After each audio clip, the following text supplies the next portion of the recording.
wani abin da za su iya miki waɗannan mutanen.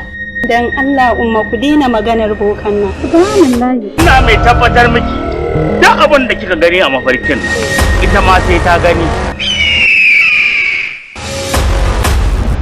Tulun boka.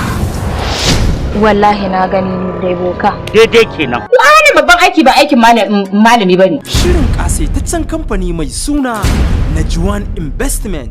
Ran boka ya dade ina jin ka. Kina zuwa gurin boka wannan ya sabawa.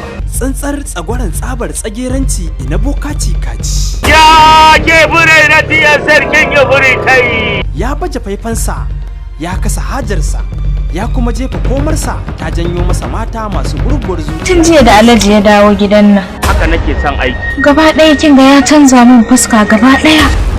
Tulun boka.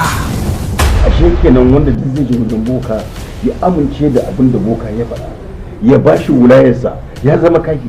Alkhairi ya zama sakayyar sharri. Sun zo neman taimako wani gida, sun kuma maye gurbin matar gidan da haɗin gwiwar wani takaddarin boka. Ta boka ya kike shiga ita malamai. Mutum da zai je wajen boka a shirya wani abu da wani abu don a cutar da wani, a shirya wani abu da wani abu don a lalata lafiyar wani, a haɗa wani abu da wani abu don a lalata auren wani da wani wannan kafin.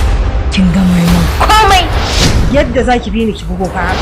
yace in ba boka ciro ki ba wanda zai iya yi min wannan maganin abun sai kai. Wa as'abiha na ata haka mata sa'awa turdini fa kamil lailatul qamat alama hadi wa turdaini. An yi juma'a lafiya. Lafiya ma yi juma'a. Yake yau salle ko. Jiya ba sai ga kika haɗa mu da sabon dauda ba. A cikin gida na kurma ne amma in ya fito waje yana da baki. Ki kurin nake ba ruwanki.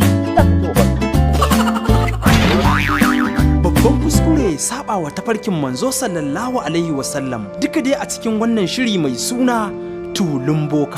Tana nan ta sa an yi rubutu. Kana nufin Alhaji ya fita ka shigo ɗaki na? Domin a cikin kora. Kar ki sake ki ce zaki zagi uwata. Labari Habib Darakta. Tsara labari Yusuf na Madina. Shiryawa Kebi Shogaida.